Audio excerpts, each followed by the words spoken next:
जय श्री राम सभी भाइयों को। आज का विषय बड़ा खास है, जो रामपाल बाबा ने कैसे लोगों को भ्रमित किया है। एक तो अनुत्तमम का अर्थ किया है घटिया, जो कहीं पर भी नहीं होता है। ठीक है, कहीं पर भी आप देख लीजिए कि अनुत्तमम का अर्थ घटिया था। कोई भी डिक्शनरी ले आना शब्दकोश, और प्ले स्टोर से कोई एप्लीकेशन डाउनलोड करके उसमें भी ट्रांसलेट करके देख लेना क्या आता है, सर्वश्रेष्ठ ही आता है।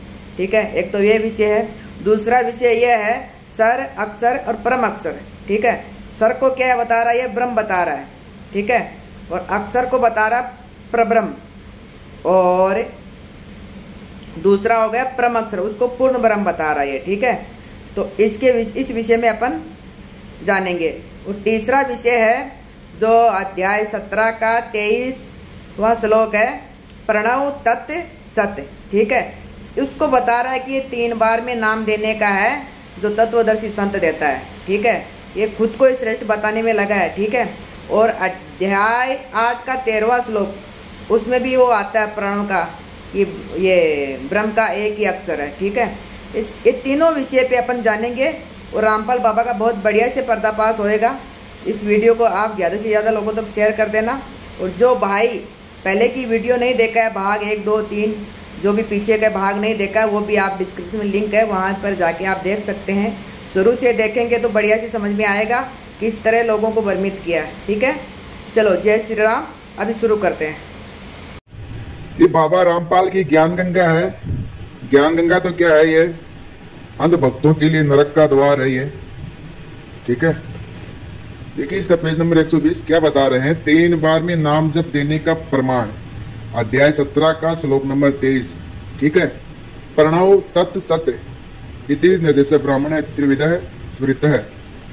ठीक है, इसने जो ये अनुवाद किया है प्रणव ब्रह्म का, ये सांकेतिक, और तत् सांकेतिक मंत्र परब्रह्म का, और सत्य पूर्ण ब्रह्म का, ऐसे ये भावार्थ अपने मन गणन से किया है। ठीक है, तो इसके बारे में भी अपन जानेंगे, और जो सर और अक्षर बता रहे हैं उसके बारे में भी जानेंगे। ठीक है, इसने क्या बताया है, प्रणव को ब्रह्म बताया है। ठीक है, और क्या बता रहे हैं यहाँ पे, पूर्ण परमात्मा को प्राप्त करने का प्रणव तत्व सत्य यह मंत्र जाप स्मरण करने का निर्देशक है। इस नाम को तत्वदर्शी संत से प्राप्त करो। देखिए है अपने आप को तत्वदर्शी साबित कर रहा है ये पाखंडी। ठीक है, और थोड़ा सा और देख लेते हैं आगे। एक ये 212 है पेज नंबर। ठीक है, यहाँ पर भी थोड़ा देख लीजिए, गीता ज्ञानदाता सर पुरुष। ठीक है, ये ब्रह्म को काल भी बता रहा है। ठीक है, और उसको सर भी बता रहा है। ठीक है, सर अक्षर ये अपन जानेंगे। यहाँ पे क्या बता रहा है, गीता अध्याय 8 का श्लोक 13 में कहा है कि मुझ ब्रह्म की साधना का तो केवल एक प्रणव अक्षर है जो उच्चारण करके जाप करने का है। जो साधक अंतिम श्वास तक जाप करता है वह मेरी परम गति को प्राप्त करता है। अपनी परम गति को गीता ज्ञानदाता प्रभु ने अध्याय 7 के श्लोक 18 में अति अनुत्तम अर्थात अति घटिया कहा। देखिए एक तो ये इसका अर्थ ये होता नहीं है।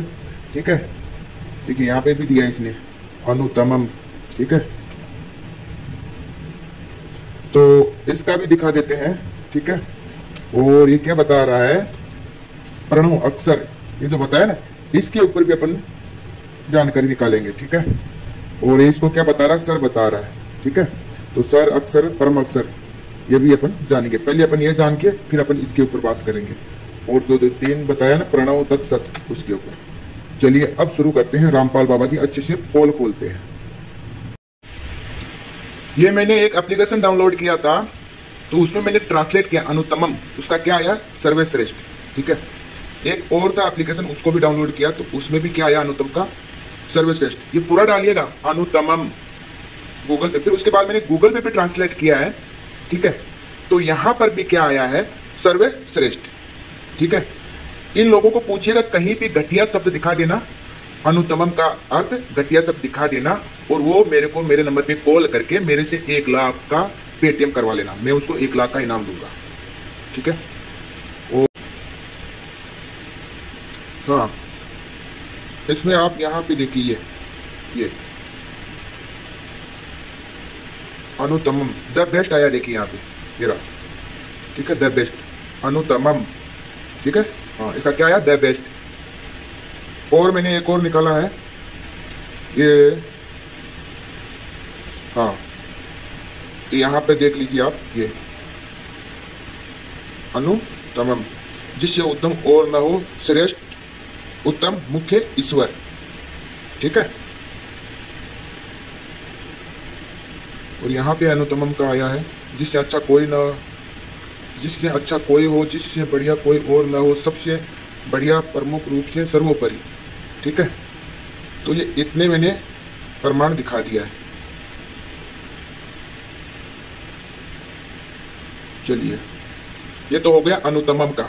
अब अपन चलेंगे स्वर, अक्षर और परम अक्षर, ठीक है। चलिए, यह है श्रीमद् भगवत गीता, ठीक है, हिंदी टीका, पूज्य श्री स्वामी राम सुखदास जी के द्वारा, और गीता प्रेस गोरखपुर से। देखिए, ये अध्याय 7 है, ठीक है, और इसका वही 24वां श्लोक है, ठीक है। तो यहाँ पे देखिए, अनुतमम, सर्वश्रेष्ठ दिया हुआ है ना, ठीक है ना। यहाँ पे क्या बता रहे हैं, बुद्धिहीन मनुष्य मेरे परम, देखिए, परम अविनाशी और सर्वश्रेष्ठ भाव को न जानते हुए अव्यक्त मन इंद्रियों से पर मुझ सच्चिदानंद घन परमात्मा को मनुष्य की तरह शरीर धारण करने वाला मानते हैं। ये किस पे बात हो रही है, देख लीजिए आप, ठीक है ना। जो अज्ञानी है वो क्या बोलता है कि तो वो उनका जन्म मृत्यु होते हैं, शरीर धारण करते हैं, देख लीजिए, ठीक है। और वो सर्वश्रेष्ठ है, भगवान क्या बता रहे, परम अविनाशी, सर्वश्रेष्ठ, ठीक है ना। यही उसके बाद 15वें अध्याय में जहां आती है ना बात सर, अक्षर और परम अक्षर, वहां पर भी भगवान खुद को परम अक्षर बताते हैं, ठीक है। वो अब दिखा देते हैं। अब अपन उसी पे चलेंगे, सर, अक्षर और परम अक्षर। चलिए, ये 15वां अध्याय है, ठीक है, और उसका 18वां श्लोक, ठीक है। देखिए यहाँ पे, कारण कि मैं सर से अतीत और अक्षर से भी उत्तम हूं, इसीलिए लोक में और वेद में पुरुषोत्तम नाम से प्रसिद्ध हूं, देख लीजिए, ठीक है ना। वेद में भी और पुराण में भी आता है पुरुषोत्तम नाम श्री कृष्ण भगवान का, ठीक है। देख लीजिए, पुराण, स्मृति आदि शास्त्रों में भगवान पुरुषोत्तम नाम से प्रसिद्ध है, ठीक है ना। शुद्ध ज्ञान का नाम वेद है, जो अनादि है, देख लीजिए। सर और अक्षर से भी उत्तम, किसको बता रहे हैं, श्री कृष्ण भगवान खुद को बता रहे हैं, ठीक है। और अनुतमम का मतलब सर्वश्रेष्ठ हो गया। अब वो सर और अक्षर, वो हो रही है शरीर के बारे में बात।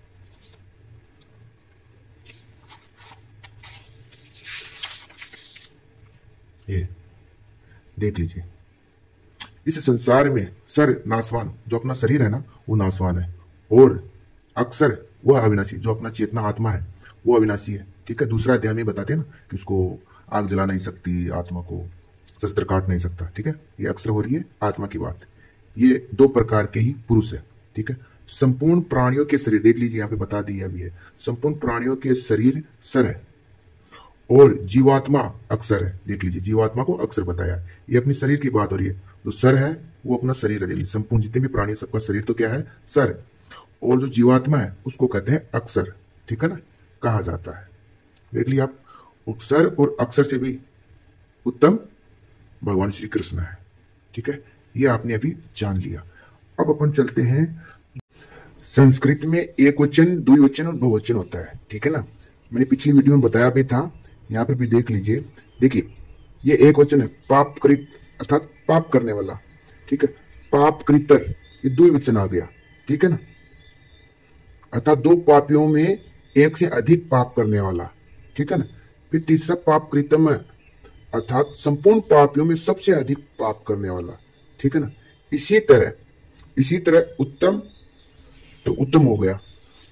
उसके बाद जो अनुतम का 2 से अधिक, जो उसको बोलते हैं अनुतम।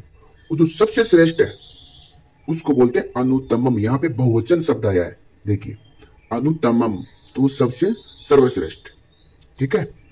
और ये लोगों ने कैसे गुमराह किया कि उत्तम और अनुतमम, मतलब उत्तम तो उत्तम हो गया, अनुतमम घटिया बता दिया। देखिए, यहाँ नू लगा हुआ है बीच में, ठीक है। जैसे कि उत्तम करो, उत्तम के बाद उत्तम, उत्तम उत्तम, तो उत्तम को घटिया बोल सकती हो, यहाँ पे एक तो बीच में नु लगा हुआ है, उसके बाद ये बहुवचन है, ठीक है ना। इन लोगों को पता नहीं, संस्कृत आती नहीं है, इसीलिए इन लोगों को बेवकूफ बनाया जाता है, ठीक है ना। बीच में लू लगा है, नु, अनुतमम तो सब सर्वश्रेष्ठ। अब आपको ये समझ में आ गया होगा, ठीक है। ये मैंने गूगल ट्रांसलेट खोला है, ठीक है। अब यहाँ पे अनुतम, सॉरी उत्तम, पहले उत्तम, हाँ ये एक वचन हुआ, एक वचन, ये हिंदी कर देते हैं अपन। ये एक वचन है तो इसका क्या आया, श्रेष्ठ, ठीक है। ये एक वचन उत्तम तो उसका आ गया श्रेष्ठ। अब अपन करेंगे अनुतमम, अनुतम, इसका क्या आया, उत्कृष्ट, मतलब जो श्रेष्ठ, उनसे दो से अधिक जो श्रेष्ठ होता है उसका ये द्विवचन आ गया, तो इसका क्या आया, उत्कृष्ट, ठीक है। तो अब करते हैं बहुवचन।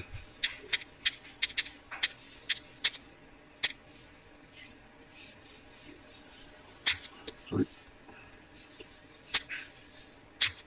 हाँ ये है बहुवचन, ठीक है। इसका क्या आया, सर्वश्रेष्ठ, मतलब समस्त, जितना भी समस्त ब्रह्मांड सबसे श्रेष्ठ, उनसे श्रेष्ठ और कोई नहीं हो सकता, उसके लिए आया बहुवचन, अनुतमम, ये हुआ सर्वश्रेष्ठ, ठीक है। एक वचन, दो वचन और बहुवचन, ऐसा।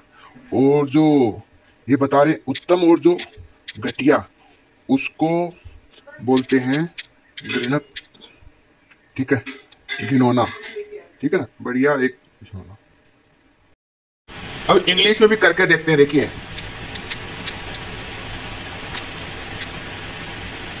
क्या आया है, बेस्ट, ठीक है, एक वचन बेस्ट आया है। अब करते हैं अनुतमम, इसका क्या आया, एक्सेलेंट, देख लीजिए, ठीक है। इंग्लिश में क्या आ रहा है, एक्सीलेंट, ठीक है। अब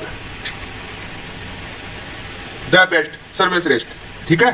देख लिया आपने, एक वचन, दो वचन और बहुवचन, ठीक है। इंग्लिश में भी अलग अलग आंसर आया है। तो देखिए भाई, अनुतम का घटिया बताया, जिनकी जैसी सोच होती है वो वैसा ही सोचते हैं। जैसा आप चश्मा लगाओगे वैसा ही दिखाई देता है, लाल चश्मा लगाओगे तो सब लाल दिखता है, वैसे ही जिनकी जैसी सोच है उनको वैसे ही वो दिखाई देगा ना, ठीक है। और एक कमेंट आया था कि अध्याय 7 का 15 भी पढ़ दीजिए, वो भी इनको दिखा देते हैं। इसी 7वां अध्याय का 15वां श्लोक है, ठीक है। माया के द्वारा जिनका ज्ञान हरा गया है, ठीक है ना, माया के द्वारा जिनका ज्ञान हरा गया है, वे असुर भाव का आश्रय लेने वाले और मनुष्य में महान नीच तथा पाप कर्म करने वाले मूढ़ मनुष्य मेरे शरण नहीं होते।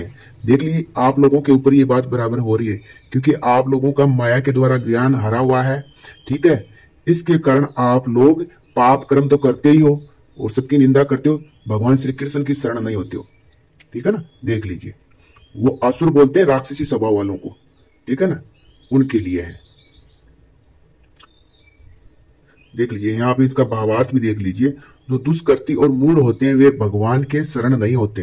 दुष्कृति वे ही होते हैं जो नाशवान परिवर्तनशील प्राप्त पदार्थों में ममता रखते हैं और अप्राप्त पदार्थों की कामना रखते हैं। कामना पूरी होने पर लोभ और कामना पूर्ति में बाधा लगने पर क्रोध पैदा होता है। इस तरह जो कामना में फंसकर व्यभिचार आदि शास्त्र निषिद्ध विषयों का सेवन करते हैं, लोभ में फंसकर झूठ, कपट, विश्वासघात, बेईमानी आदि पाप करते हैं और क्रोध के वशीभूत होकर द्वेष और आदि दुर्भाव पूर्वक हिंसा आदि पाप करते हुए दुष्कृति है, वे राक्षसी स्वभाव वाले हैं, ठीक है ना। ये कौन है, अच्छे से समझ लीजिए। जो भगवान का विरोध करता है ना, उसी को राक्षसी कहा गया है, ठीक है ना। तो हिरण्यकश्यप था, विष्णु भगवान का विरोध किया, खुद को भगवान बताने लगा, तो वो राक्षसी कहलाया। रावण भी राम जी से विरोध किया और खुद को भगवान मानने लग गया था, ठीक है ना। लेकिन रावण ब्राह्मण कुल में जन्म हुआ था, पंडित था बहुत बड़ा, लेकिन उसको राक्षस बोला गया क्योंकि भगवान से विरोध किया था। फिर द्वापर युग में कंस ने भगवान से विरोध किया तो वो राक्षस कहलाया। कलयुग में रामपाल ने विरोध किया भगवान से तो वो राक्षस कहलाया। कलयुग का राक्षस है रामपाल बाबा, ठीक है। अब अगले वीडियो में मैं दिखाऊंगा प्रणव तत्सत, वो अध्याय 17 का 23वां, ठीक है। तो इस वीडियो को ज्यादा से ज्यादा लोगों तक शेयर कर दो भाई। जय श्री राम।